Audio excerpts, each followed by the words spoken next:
कैसा लगता अगर आपको भारत में कहीं जाने के लिए वीजा लगवाना पड़ता?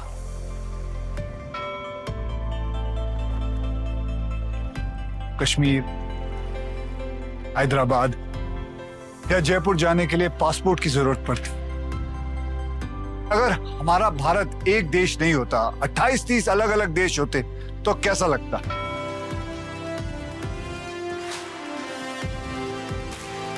दुनिया भर के देश अपनी अलग अलग भाषाएं, अपनी अलग अलग संस्कृति की वजह से बने, लेकिन हमारे यहाँ सैकड़ों भाषाएं हैं, बोलियां हैं, हर तरह के कल्चर हैं।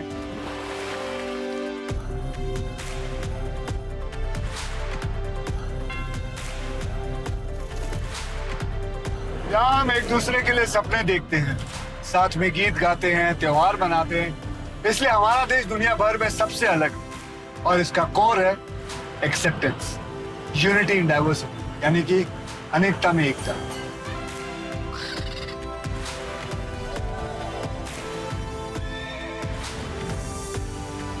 कौन है वो जिसकी वजह से आज पूरे भारत का एक झंडा है, एक संविधान है, जो एकता आज हमारी पहचान है? उसे हासिल करने वाले महापुरुष का ये स्थान है।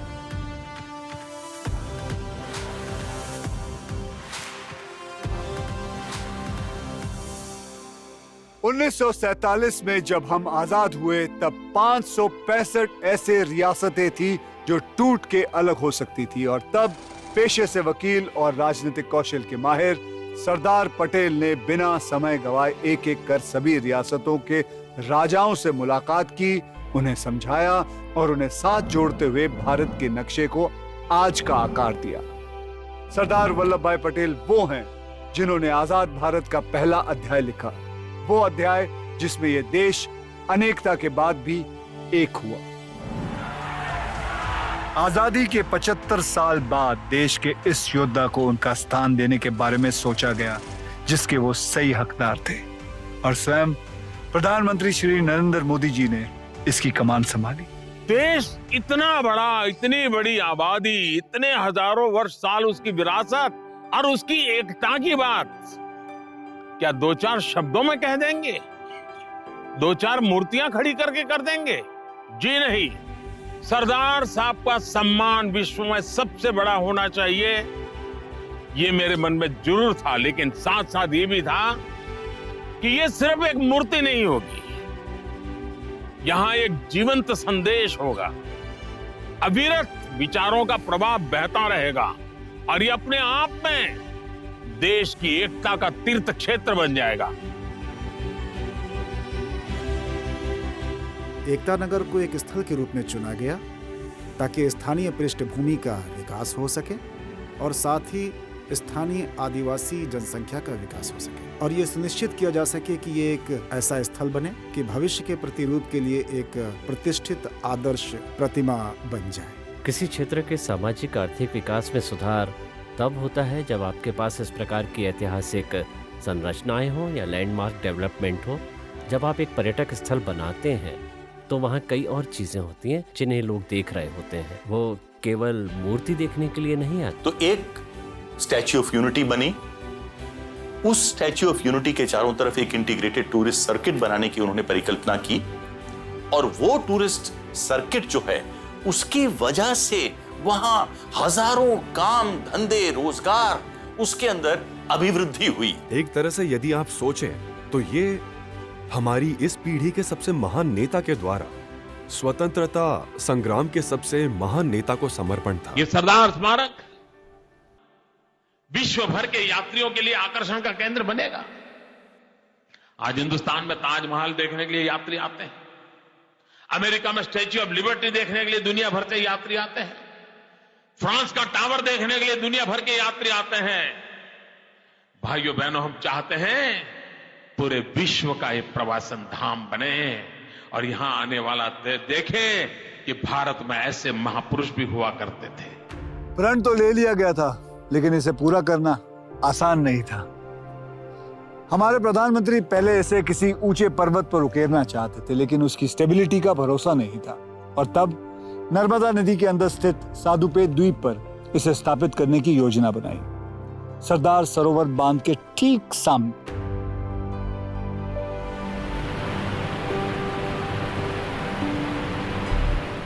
ये जो डैम है ये सरदार वल्लभ भाई पटेल जी की ड्रीम थी, उनकी परिकल्पना थी, उनका विचार था। उनकी अद्भुत बुद्धिमत्ता और इस प्रकार की परियोजनाओं का प्रभाव देखने की दूरदर्शिता के कारण उन्होंने अकेले ही ये सुनिश्चित किया कि ये बांध बनेगा, जिसके परिणाम स्वरूप गुजरात राज्य के लिए ये अत्यधिक समृद्धि का सबब बना। इसलिए ये कहना उचित है कि ये बांध स्वयं में ही एक महत्वपूर्ण और एक पवित्र स्थल है।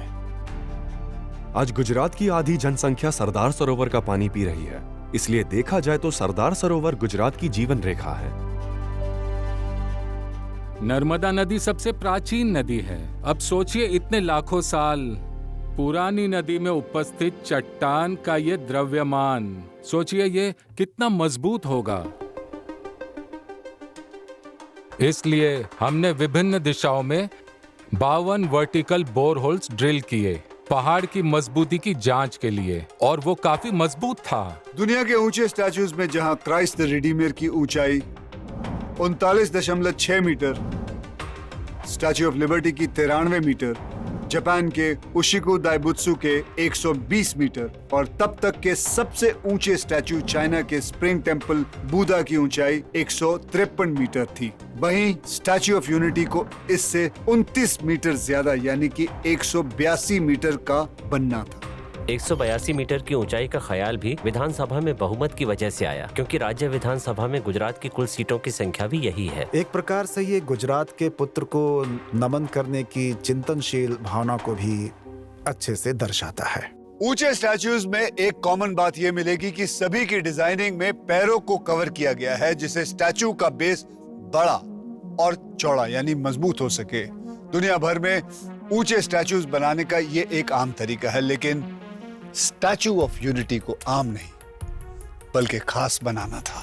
दुनिया में कोई और मूर्ति ऐसी नहीं है जिसके पैर और टखने दिखाए गए हों। हम सरदार जी की प्रतिमा को चलते हुए दिखाना चाहते थे। दोनों पैरों का आगे पीछे होना जरूरी था। एक किसान होने के नाते वो एक ऊंची धोती पहना करते थे, इसलिए उनके टखनों को दिखाना जरूरी था। ये हमारे लिए एक अनोखा चैलेंज था। लेकिन 182 मीटर की ऊंचाई पे खतरा हर चीज का था, फिर चाहे वो लगातार चलती तेज हवा हो या मूसलाधार बारिश, गर्मियों की चुभती धूप हो या एक झटके में इमारतों को धराशायी कर सकने वाला भूकंप। मुश्किलें कई सारी थी। ये एरिया एक खास विंड जोन में आता है। हवा की गति 39 मीटर प्रति सेकंड यानी कि लगभग 130 किलोमीटर प्रति घंटे के बराबर है। लेकिन इस स्टैचू का डिजाइन 180 किलोमीटर विंड स्पीड भी झेल सकता है। स्टैचू किसी भी विपरीत परिस्थिति का सामना कर सकता है। देखने में लगेगा कि ये स्टैचू एक ड्रम के ऊपर खड़ा है, लेकिन इसका वास्तविक आधार जमीन से जुड़ा हुआ है। इसी प्रकार सीस्मिक जोन के हिसाब से ये जोन 3 एरिया का था, लेकिन हमने इसे जोन 4 के लिए डिजाइन किया है। इसलिए हम गर्व के साथ कह सकते हैं कि ये स्टैचू सैकड़ों सालों तक ऐसे ही अपने पैरों पर खड़ा रहेगा। स्टैच्यू ऑफ यूनिटी के लिए समय सीमा तय की गई सिर्फ 42 महीने की, और निर्माण की जिम्मेदारी मिली देश के सबसे बेहतरीन construction company Larsen and Toubro को। अब इसमें सबसे बड़ी चुनौती थी स्केल की, क्योंकि स्केल लगभग हमारे शरीर के आकार से 100 गुना बड़ा होता है। और सबसे बड़ी चुनौती तो ये इंजीनियर के लिए थी, लेकिन सौभाग्य से हमारे पास राम सुतार थे। सरदार पटेल एक काल्पनिक किरदार नहीं बल्कि एक ऐतिहासिक व्यक्ति है, इसीलिए उनकी प्रतिभा बनाना और भी कई ज्यादा कठिन था। चेहरे या हाव भाव में जरा से भी चूक हो तो एक बड़ी नाराजगी का कारण बन सकता था। जरूरत थी एक ऐसे कलाकार की जिसके हाथों में किसी भी मुहूर्त में जान फूंक देने की कला हो। दुनिया में 2 आदमी की जरूरत होती है, एक कल्पना करने वाला और वो प्रैक्टिकली काम करने वाला। तो कल्पना की है मोदी जी ने, और हम उनके साथ काम करने के लिए तैयार हो गए। इस प्रतिमा के लिए लंबे समय तक अध्ययन चला। पूरे देश से जितने भी उनके पोज थे, फोटोग्राफ थे, उनका शिल्प था, और सब बुलाया गया, सब लाया गया। हमने सैकड़ों और हजारों फोटोग्राफ को देखा और जांचा तो लगभग 1 वर्ष के समय तक प्रोजेक्ट के विचार के विभिन्न स्तरों पर, उदाहरण के लिए पहली प्रतिकृति एक छोटी प्रतिकृति थी। हम बस उसे लोगों के पास ले गए, उसे दिखाकर हमने सबको ये कहा कि ये हमारी सोच है, ऐसा हम सोचते हैं, और फिर हमने वो बनाया जिसे शिल्पकार द्वारा बनाई गई इस प्रकार के प्रोजेक्ट की लघुकृति कहा जाता है। एक लघुकृति 30 फीट ऊंची है, जिसकी स्थापना वर्तमान में गांधीनगर में की गई है। आजादी के आंदोलन में सरदार साहब का बड़ा योगदान था देश के गांव को जगाना, देश के किसानों को जगाना, और इसीलिए मेरे मन में विचार आया था मैं हिंदुस्तान के 6 लाख से अधिक गांवों में खेत में औजार के रूप में जो उपयोग में आने वाला लोहा है, वैसा हर गांव से एक लोहे का औजार पुराना उपयोग किया हुआ, मां भारती के साथ जिसका नाता रहा है, ऐसा लोहे का औजार उसको लाऊंगा, उसको मेल्ट करूंगा और इस प्रतिमा में उसका कहीं न कहीं उपयोग करूंगा। दूसरा मेरे मन में था कि हिंदुस्तान के हर कोने से मिट्टी लाऊंगा, उस मिट्टी को भी इसके साथ जोड़ूंगा, यानी निर्माण में भी एकता, देश के हर कोने की ओनरशिप, हर कोने की भागीदारी, हर कोने को उसमें जोड़ना, ये भी उसके निर्माण कार्य से जुड़ा। इसमें हमारे पास 1,69,000 और कुछ ऑड नंबर्स के बक्से थे। एक दिन मुझे बुलवाया गया, मुझे 3 चाबियां दी गई। मैंने पूछा ये क्या है? उन्होंने कहा जो 3 गोदाम है ना, उसमें कुछ बक्से पड़े हैं, उसका लोहा निकालकर आपको इसमें इस्तेमाल करना है।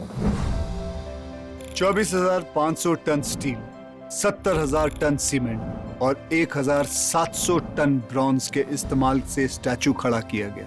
समय सीमा निश्चित थी और काम बहुत ज्यादा, क्योंकि इसके नीचे बननी थी एक ऐसी बिल्डिंग जिसमें एंट्रेंस म्यूजियम के साथ साथ एलिवेटर्स की भी प्लानिंग थी, जिसे यहाँ आए हुए लोग सीधा 135 मीटर ऊपर बनी व्यूइंग गैलरी तक पहुंचकर बादलों के बीच से सरदार सरोवर डैम और आसपास की खूबसूरती का मजा ले सके।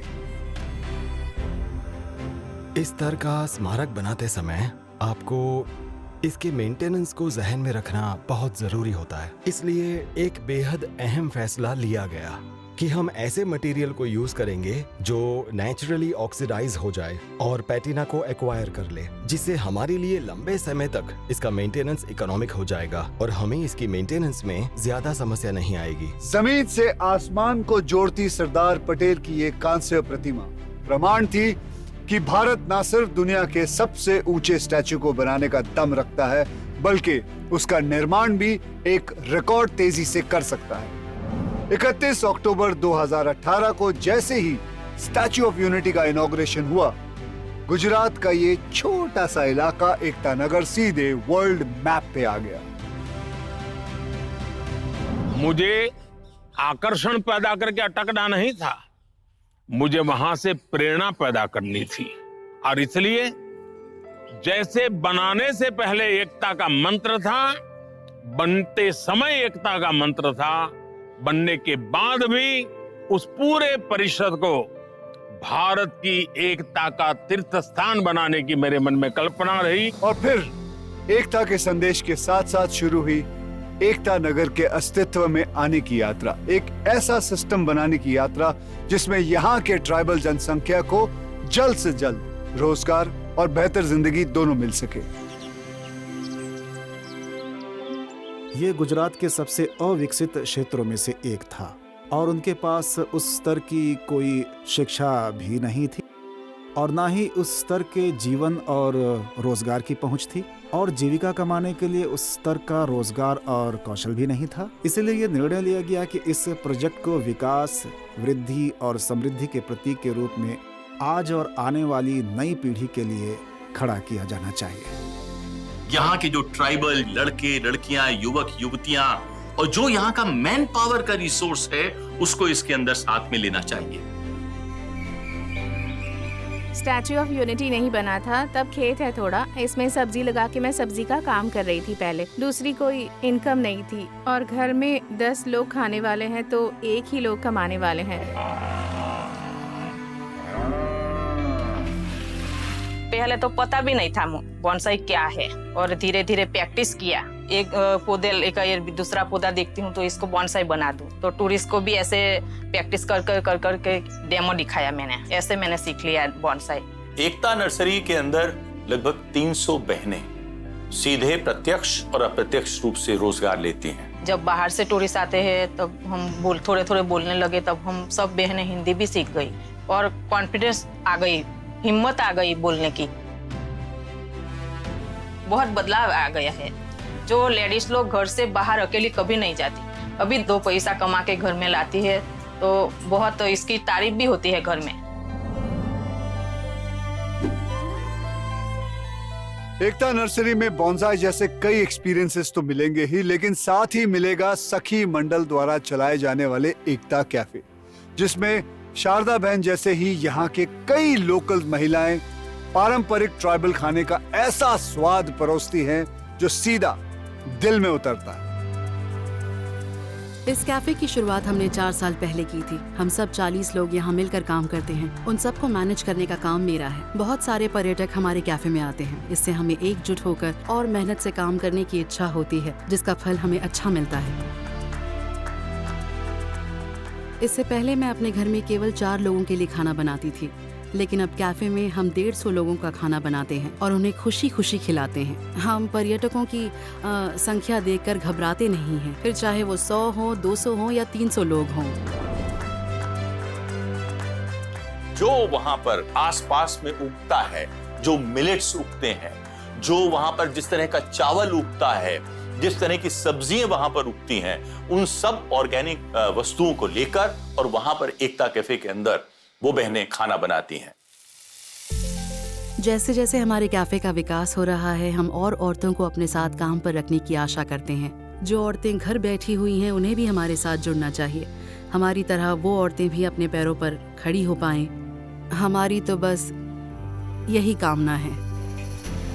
मुझे लगता है कि एक रोल मॉडल है जो पूरे राज्य को संपूर्णता के तौर पर पूरे समाज को दिखाना चाहिए कि एक अच्छी तरह से चलने वाली सखी मंडल किस तरह से एक पूरे समुदाय का उत्थान कर सकती है। सखी मंडल जैसे मॉडल की वजह से पूरी कम्युनिटी को फायदा पहुंच रहा था। इन महिलाओं को जीवन में पहली बार पहचान मिल रही थी, नाम मिल रहा था, और जैसे जैसे उनका आत्मविश्वास बढ़ता गया, वैसे वैसे उन्होंने बाकी महिलाओं को भी प्रेरित करना शुरू कर दिया।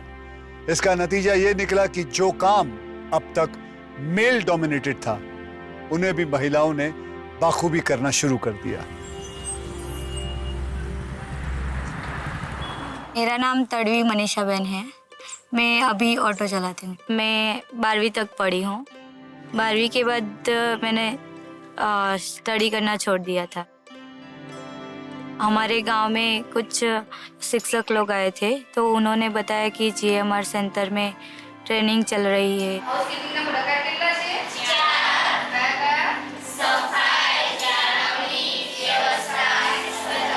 बेसिकली जो यहाँ का उद्देश्य है वो ये है कि जो भी स्कूल ड्रॉप आउट है, कॉलेज ड्रॉप आउट है, या तो अर्ली मैरिज हो गए हैं ऐसे फीमेल मेंबर से, तो जिनके पास कोई स्किल नहीं है और उसकी वजह से वो अनएम्प्लॉयड है, तो उनको हम सक्षम करते हैं through various skill development programs. हम लोग ने जो है वो प्रोग्राम डिज़ाइन हमारा रहता है, वो करिकुलम हम प्रधानमंत्री कौशल्य विकास योजना जो है PMKVY, उसके मॉड्यूल्स फॉलो करते हैं और 1 महीने से लेकर 3 महीने तक के अलग अलग तालीम कार्यक्रम है वो हम करवाते हैं।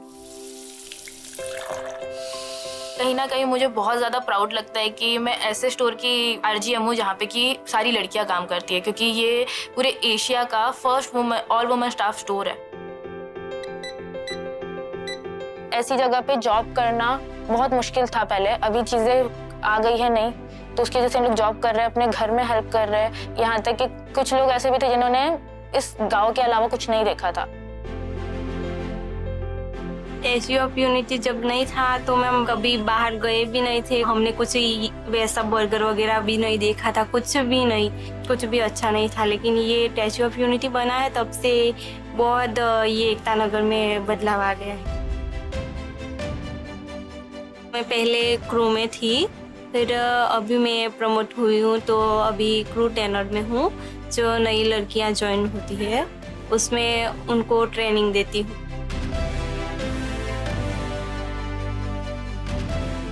बहुत अच्छा लगता है मैम हमें ये मैकडोनल्ड्स में जॉब करते हुए, और हमारे घर वालों को भी बहुत प्राउड फील होता है कि हम यहाँ पे इस लेवल पे है।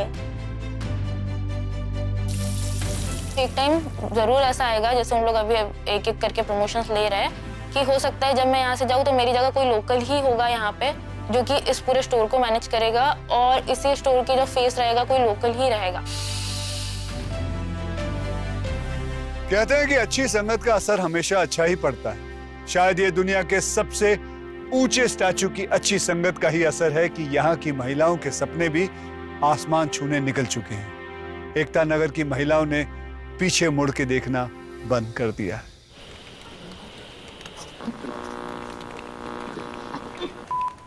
Hello, good morning. मैं हूँ हेतल और आप सुन रहे हैं रेडियो यूनिटी 90 FM। जी, मेरा नाम हेतल पटेल है। मैं यहाँ पर एज अ रेडियो जॉकी काम करती हूँ। पहले तो मैं फॉरेस्ट डिपार्टमेंट में एज अ गाइड काम करती थी। फिर गाइड का काम करते करते यहाँ पर एज अ रेडियो जॉकी हमें सिलेक्ट किया गया। मैं पहले हाउस वाइफ थी, तो पहले मैं थोड़ी सहमी से रहती थी। फिर जैसे जैसे मैं एज अ गाइड काम करती थी, सब लोगों से मिलना होता है, नए नए लोगों से रोज हम मिलते थे, तो थोड़ा डर कम हुआ। इस तरह से हमें मतलब मेरे अंदर एक जो डर था वो निकल गया।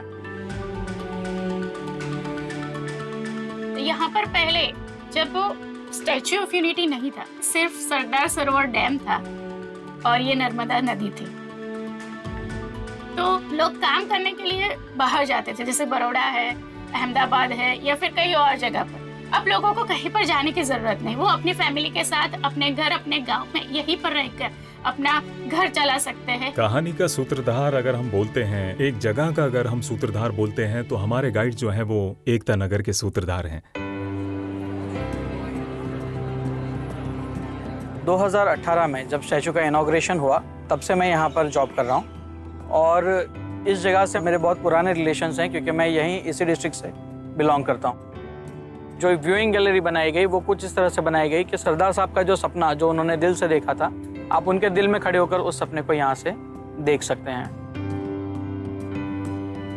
व्यूइंग गैलरी से एक तो आपको दोनों तरफ का नज़ारा मिलता है, उसके अलावा स्टैचू किस तरह से बना है, स्टैचू हॉलो है, और स्टैचू का मेंटेनेंस किस तरह से होता है, वो भी पर्यटक देख सकते हैं। आप एग्जीबिशन एरिया पर पहुंचेंगे तो एग्जीबिशन एरिया में सबसे पहले टेक्निकल फोटोज बताए गए हैं स्टेज वाइज कि कैसे यहाँ पर कंस्ट्रक्शन हुआ। उसी के बाद सरदार वल्लभ भाई पटेल के जीवन से जुड़ी एक छोटी सी डॉक्यूमेंट्री बताई जाती है, उसके लिए हमने एक सेपरेट थिएटर बनाया हुआ है। 2018 में जब स्टैचू ऑफ यूनिटी इनॉग्रेट हुआ, तब हमने सोचा इतने पूजनीय व्यक्ति के चरणों में पुष्प अर्पण किए जाने चाहिए। अब इतनी बड़ी मूर्ति के चरणों में पुष्प अर्पण करना यानी रोज नए फ्लावर्स कहाँ से लाएंगे, तो उस वजह से हमने एक प्लान किया कि हम यहाँ पर एक वैली ही बना देंगे, एक फ्लावर गार्डन बना देंगे। एक खूबसूरत सोच से बनी ये वैली ऑफ फ्लावर्स या भारत वन 24 एकड़ में फैली हुई एक ऐसी महकती तस्वीर है जिसे दुनिया के हर रंग के फूलों से सजाया गया। 2016 में 48,000 पौधों से शुरू हुआ ये भारत वन आज 22 लाख से भी ज्यादा पौधों को पनपने का अवसर दे रहा है।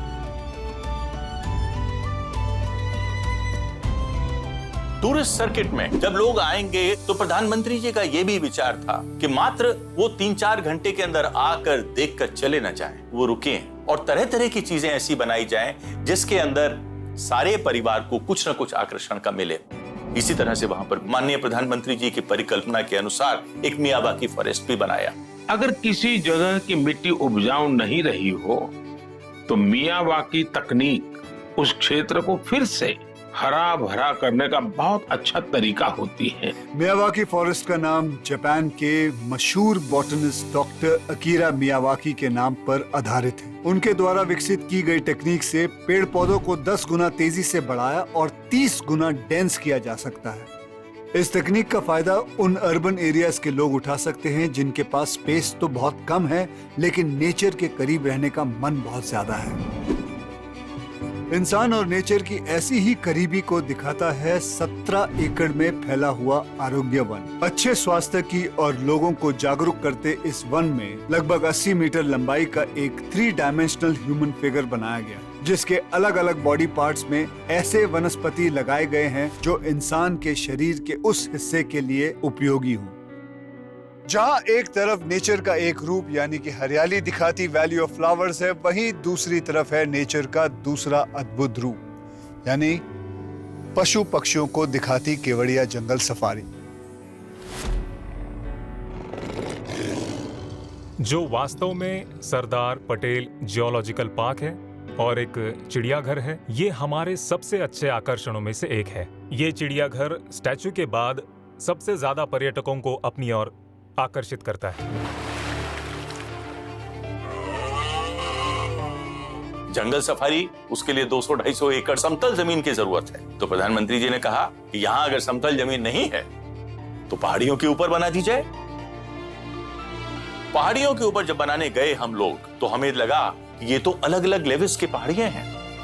तो जंगल सफारी बनाई 7 लेवल्स में, जो 27 मीटर से 180 मीटर तक की अलग अलग ऊंचाई की पहाड़ियां हैं, उनके ऊपर इसका प्लान किया गया। यहाँ पर एनिमल्स को बड़े बड़े एनक्लोजर्स दिए गए हैं और ये इंडिया की सबसे पहली ग्लास गैलरी वाली जू है, जहाँ पर आपको एनिमल्स बहुत ही स्पेशली कार्निवोरस एनिमल्स आपको बहुत ही नजदीक से देखने मिलते हैं। जंगल सफारी के अंदर लगभग 1500 पशु पक्षी प्राणी 17 देशों से और भारत के, और उसके अंदर 100 की जितनी प्रजातियां थीं वो पशु पक्षियों प्राणियों को लाके बसाया। वहां पर एवियरी बनाई गई। एवियरी जियोडेसिक डोम के अंदर बनाई गई। तो जब बनाने गए तो 2 एवियरी बनाई, एक भारत के पक्षियों के लिए और एक विदेशी पक्षियों के लिए।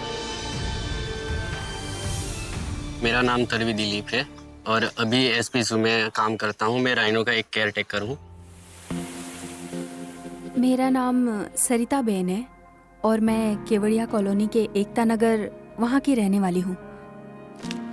हम सभी एनिमल्स का ध्यान रखते हैं, जो कि वो वाइल्ड बीस्ट हैं, वो लंबे सींगों वाले ऑडिक्स हैं, ऑस्ट्रिच हैं, वो जिराफ हैं। मुझे तो वैसे सभी पसंद है, लेकिन सबसे ज़्यादा जिराफ। वो मेरे साथ ज़्यादा रहती है, यहाँ मेरे साथ खेलती रहती है, ज़्यादा दोस्ती हो गई है उसके साथ। मैं पहले एक रेस्क्यूअर था। 18 साल से मैं फॉरेस्ट डिपार्टमेंट के अंदर सांप से लेके मगर से लेके ये सब रेस्क्यू करने का काम करता था। अभी जैसे यहाँ पे ये सब आया है तो उसकी वजह से मैंने प्राइवेट जॉब छोड़ दी है और मेरे को एनिमल पहले से पसंद थे। तो अभी मेरे को एनिमल के साथ रहने का मौका मिला है और सबसे बेस्ट बात तो यही है कि गुजरात में कहीं भी एनिमल्स में राइनो नहीं है और हमें राइनो जैसे एनिमल के साथ काम करने का मौका मिला है। बहुत कुछ बदल गया है, सोच भी नहीं सकती कि कितना कुछ बदल गया है मेरे जीवन में। मैं पहले कुछ नहीं करती थी, घर में थी पहले। तब मैं ट्रेनिंग में गई और वहाँ बहुत पशु पक्षियों से जो प्रेम हुआ और यहाँ आकर भी मुझे बहुत अच्छा लगा। सरकारी नौकरी से भी ज़्यादा ये नौकरी बहुत अच्छी है मेरे लिए। क्योंकि यहाँ जो खुशी मिलती है वो किसी भी नौकरी या किसी भी काम में इतनी खुशी नहीं मिलती है। मेरे को यहाँ आके मेरे को एक फ्रेंड जैसा महसूस होता है। अभी ऐसा लगता है कि घर के अलावा मेरा दूसरा भी कोई फैमिली है। जिस तरह हर परिवार में बच्चों का एक विशेष महत्व होता है, वैसे ही महत्व एकता नगर में भी बच्चों को दिया गया, जब खास तौर पर उनके लिए अट्रैक्शन पॉइंट डिजाइन किए गए।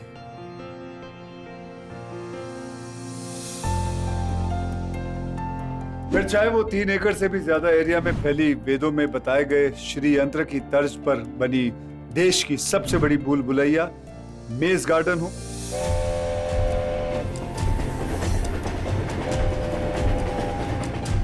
या फिर स्वस्थ खान पान के फायदों को खेल कूद के साथ सिखाता हुआ चिल्ड्रन न्यूट्रिशन पार्क हो,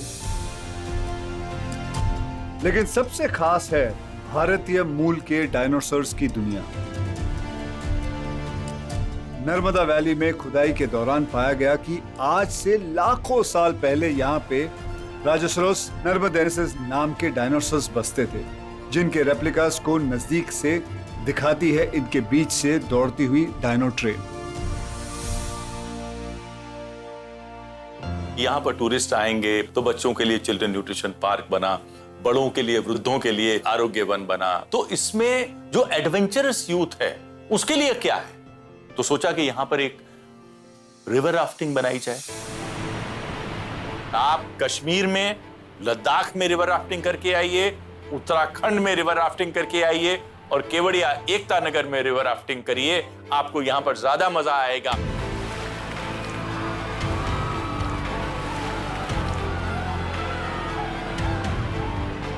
क्योंकि यहां पर फ्लो इतना फास्ट है और यहां पर 11 रैपिड्स हैं 5 किलोमीटर के अंदर, 1 घंटे के अंदर जो आप रोमांच का मजा लेंगे वो वहां पर दूसरी जगह 12 या 15 किलोमीटर राफ्टिंग करके नहीं आएगा। दिन में तो ऐसे हमारे कई सारे अट्रैक्शंस हैं, उसके अलावा रात को भी हम लोगों को मनोरंजन दे सकें, इसके लिए जैसे ही सूरज ढलता है, सबसे पहले स्टैचू के ऊपर ही बहुत ही सुंदर state of the art projection mapping होती है। लोग उसका भी मजा लेते हैं। वैली ऑफ फ्लावर्स के अंदर हमारे पास एक ग्लो गार्डन है, जो एक खूबसूरत पार्क है, जहां पर प्राणियों की आकृतियां, साथ ही साथ वहां पर पेड़ पौधों की भी आकृतियां हैं जो प्रकाशित होता है। इसके साथ ही संगीत का भी आनंद लिया जा सकता है। फिर हमारे पास एक बहुत ही पवित्र और सुखद एहसास देने वाली नर्मदा आरती है।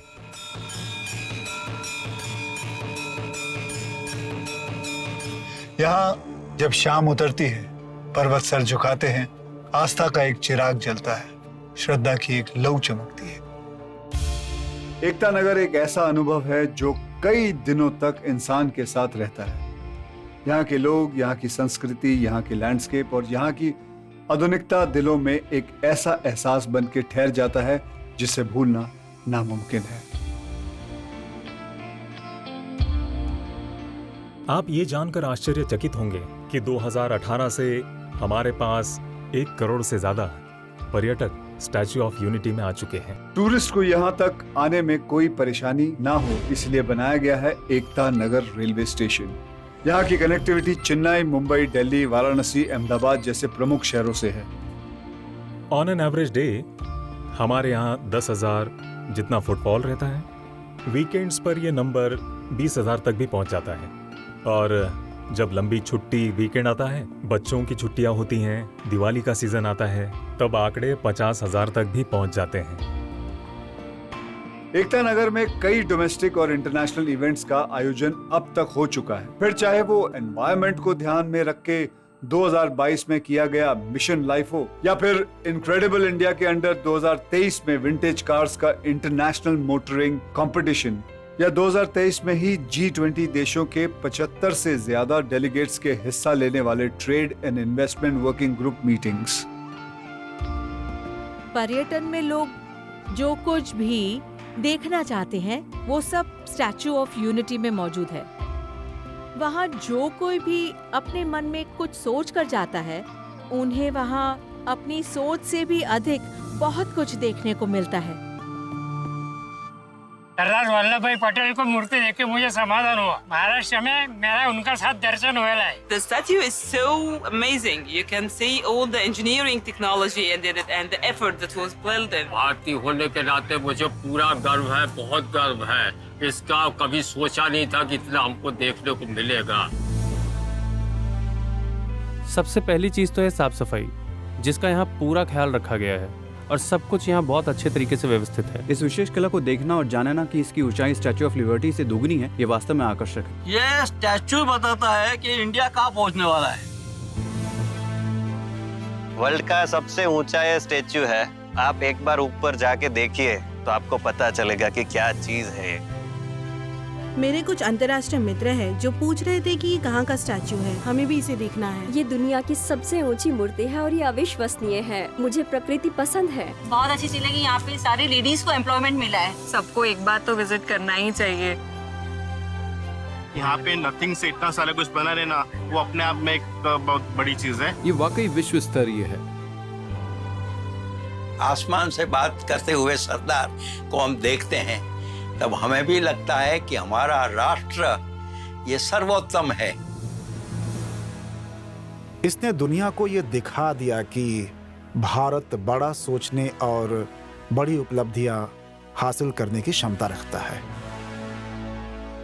सिर्फ जो अर्बन एरिया से आ रहे हैं उनको नहीं, बल्कि मेरे एक भाई बहन जो रूरल इंडिया से आ रहे हैं, जब वो इस प्रतिमा को देखते हैं तब अंदर फीलिंग आती है कि हमने कर दिखाया। भारत निर्माण कर सकता है, भारत कुछ ऐसा खड़ा कर सकता है जो पूरे विश्व में कहीं नहीं था। तो यदि ऐसा किया जा सकता है तो फिर कुछ भी संभव है। स्टैच्यू ऑफ यूनिटी राष्ट्रीय गौरव का प्रतीक है। स्टैच्यू ऑफ यूनिटी राष्ट्रीय आन बान और शान का प्रतीक है। स्टैच्यू ऑफ यूनिटी भारत के नए स्वर्ण काल का प्रतीक है। कोई श्रद्धा से आया होगा, कोई जिज्ञासा से आया होगा, कोई इतिहास को समझने के लिए आया होगा, वो कोई आर्किटेक्चर मार्वल को देखने के लिए आया होगा। जिस भी भाव से आप आए होंगे, लेकिन आए हो जाते समय श्रद्धांजलि लेकर जा रहे हो। लेकिन ये श्रद्धांजलि यहां पूर्ण नहीं होती है। सरदार साहब को सच्ची श्रद्धांजलि तब सच्ची बनती है जब मैं यहां से जाने के बाद हर पल एक ही सपने के साथ ही बुनूंगा, जो सपना होगा एक भारत श्रेष्ठ भारत का।